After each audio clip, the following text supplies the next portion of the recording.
श्री गुरुदेव दत्त श्री स्वामी समर्थ महाराज की जय। तर उद्या आहे दत्त जयंती। दत्त जयंतीचा सोहळा म्हणजे अतिशय भव्य दिव्य असा सोहळा आहे। दत्तात्रयांचा अवतार आणि दत्तात्रयांचा जन्म या दिवशी झाला होता। दत्त जयंती या उत्साहात आपण साजरी करतो। तर प्रत्येक केंद्रामध्ये स्वामींच्या, प्रत्येक मठामध्ये, प्रत्येक मंदिरामध्ये दत्तगुरूंचा हा सोहळा अगदी छान असा संपन्न केला जातो। तर सर्व भाविकांना एकच विनंती आहे की तुमच्या घराजवळ कुठे मठ असेल, मंदिर असेल तर तुम्ही नक्कीच हा सोहळा भव्य दिव्य पाहण्यासाठी हजर राहा। तिथे दत्तगुरूंचा पाळणा असतो आणि त्याची पूजा अर्चा हे करण्याचं भाग्य आणि हे पाहण्याचं भाग्य हे तुमच्या नशिबी येतं। तर चॅनेलवरती नवीन असाल तर चॅनेलला नक्कीच सबस्क्राईब करा, लाईक करा आणि शेअर करा, कारण असे व्हिडिओ तुम्हाला पाहण्यासाठी मिळतील। श्री गुरुचरित्राची तुम्हाला माहिती मिळाली जाईल या व्हिडिओद्वारे। उद्या दत्त जयंती। दत्त जयंतीचा सोहळा अगदी भव्य दिव्य आहे। तर दत्त जयंतीला सर्व भाविकांना, सेवेकऱ्यांना सांगायचं आहे की तुम्हाला उपवास धरावा लागतो। उपवास हा अशा पद्धतीने धरायचा असतो की एकादशीसारखा धरायचा असतो, जो तुम्हाला दुसऱ्या दिवशी सोडायचा आहे। तर ज्या सेवेकऱ्यांना, ज्या भाविकांना ज्यांना हा उपवास झेपणार नाही, ज्यांना उपवासामुळे त्रास होतो, ॲसिडिटीचा त्रास होतो, पित्ताचा त्रास होतो, त्यांना एक विनंती आहे की तुम्ही खाऊन पिऊन उपवास पकडा। तुम्ही खिचडी खाल्ली तरी चालेल, त्याचबरोबर फळे खाल्ली तरी चालतील। ज्यांना झेपतो उपवास करायला त्यांनी करा, पण त्यांनीही फळे खाऊन उपवास करा, कारण कोणत्याच देवाने सांगितलेलं नाही की उपाशी राहा आणि माझा उपवास करा, म्हणजे उपाशी राहून माझा उपवास करा आणि माझी मनोकामना पूर्ण करा, असं कोणत्याच देवाने सांगितलं नाही। तुमचं शरीर राखून, तुमची शरीरयष्टी चांगली आहे तर सर्व काही आहे, तर तुम्ही अनेक सेवा करू शकतात। त्याचबरोबर उद्या दत्त जयंतीला तुम्हाला अभिषेक करायचा आहे श्री दत्तगुरूंच्या मूर्तीवरती किंवा फोटोवरती। तुमच्या घरामध्ये बघा मूर्ती असेल, फोटो असेल तरी चालेल, काही हरकत नाही आहे। फोटोवरती सुद्धा तुम्ही पाण्याने अभिषेक करू शकता, दुधाचा अभिषेक तुम्ही करू शकता। तुम्हाला श्री गुरुदेव दत्त या मंत्राचा जप करायचा आहे। त्याचबरोबर तुम्हाला श्री सूक्त आणि पुरुष सूक्त हे 16 वेळा म्हणत म्हणत अभिषेक करायचा आहे। फोटोवरती अभिषेक करा किंवा मूर्तीवरती करा, तुमच्या घरी जे आहे, जे देवाचं उपलब्ध आहे त्यानुसार तुम्ही अभिषेक करा तरी चालेल, काहीच हरकत नाही। ज्यांना 16 वेळा शक्य नाही आहे त्यांनी एक वेळा केला तरी चालेल। ज्या ताईंना, दादांना लिहिता वाचता येत नाही त्यांना एक विनंती आहे की तुम्ही गुरुदेव दत्त या मंत्राचा जप करत तुम्ही देवाचा अभिषेक करा।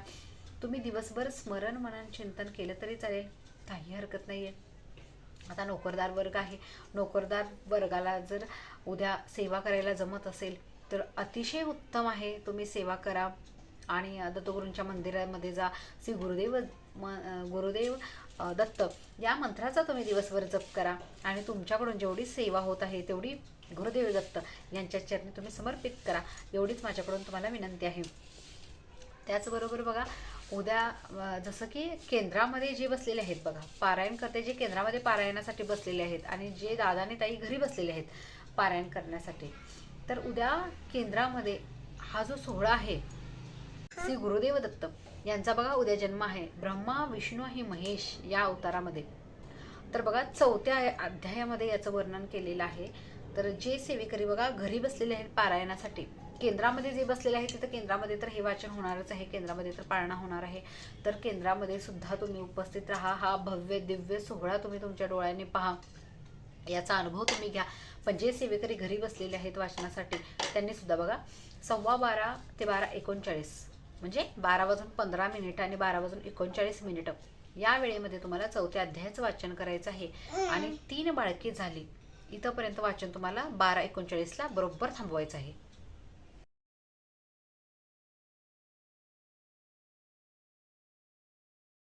आता या 4थ्या अध्यायामध्ये बघा, अत्री ऋषींची जी भार्या होती ना अनुसया, ती पतिव्रतांच्या मध्ये श्रेष्ठ होती आणि तिचं सौंदर्य जे होतं ना ते कोणीच वर्णू शकत नाही असं सौंदर्य होतं, कारण चंद्र हाच तिचा मुलगा होता, पुत्र होता, त्यामुळे तिचं सौंदर्य कसं असेल हे तुम्हीच सांगा।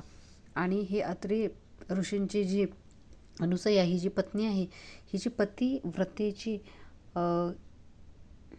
परीक्षा घेण्यासाठी ब्रह्मा, विष्णू आणि महेश हे एका भिक्षुकांचं रूप धारण करून अत्री ऋषींच्या आश्रमात बघा आलेले असतात। त्यावेळेला अत्री ऋषी जे असतात ते अनुष्ठानासाठी गेलेले असतात आणि अशा वेळेला हे तिघेजण तिथे येतात आणि म्हणतात की आम्ही अतिथी ब्राह्मण आहोत आणि भुकेने व्याकुळ झालेलो आहोत, तरी आम्हाला लवकरात लवकर अन्न द्यावे अशी विनंती ते जे आपले अनुसया माता आहे त्यांच्याकडे करतात.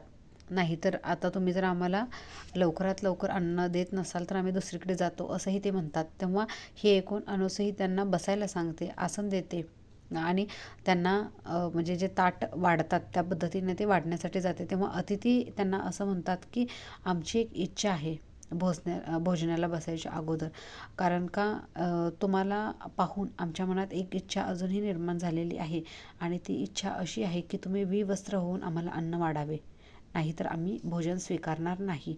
असे अतिथींचे जेव्हा वचन ऐकून अनुसया क्षणभर विचार करते की हे जे कोणी भिक्षुक, हे जे विप्र आलेले आहेत ते माझे मन पाहायला आलेले आहेत, तेव्हा हे नक्की कोणीतरी अवतारी पुरुष असावेत असे तिच्या मनात येते. आणि त्यांचे हे वचन ऐकून अनुसया माता ही क्षणभर विचार करते आणि ती आतमध्ये जाते, घरामध्ये जाते आणि त्यानंतर अतिथींचे स्वागत करण्यासाठी ही आज्ञा जी आहे त्यांची, त्याचे उल्लंघन मी कसं करू, माझं मन तर निर्मळ आहे आणि माझ्या मनामध्ये असं काहीच नाही आहे. तेव्हा ते पतीचे जे तपोबल आहे तेच मला तारेल असा विचार करून ती म्हणते ठीक आहे आणि त्यांच्या इच्छेप्रमाणे ती त्यांना भोजन वाढण्यासाठी जाते. आणि जेव्हा ती स्वयंपाकगृहात जाते तेव्हा आपल्या पतीच्या चरणाचे चिंतन करते आणि मनात संकल्प करते की ही अतिथी जी आहेत ती माझी बालकी आहेत असं ती ठरवते. आणि अनुसया विवस्त्र होऊन अन्नोदक घेऊन जेव्हा ती बाहेर येते आणि पाहते तर खरंच ती अतिथी बालके झालेली असतात आणि त्या पात्राजवळ, भोजन पात्राजवळ येऊन बसलेली असतात. याच्यावरून असं लक्षात येते की बघा, अशा पद्धतीनेच ब्रह्मा, विष्णू आणि महेश यांचा जन्म झालेला आहे आणि त्यांनी परीक्षा अनुसया मातेची घेतलेली आहे. आणि ज्या वेळेला ते देव प्रसन्न होतात, ब्रह्मा, विष्णू, महेश, त्यावेळेला वर ज्या वेळेला मागा असं म्हणतात त्यावेळेला अनुसया माता वर मागते की ही जी तिन्ही बालके आहेत ती माझ्याकडेच असू देत आणि ही माझीच असू देत 3 बालके.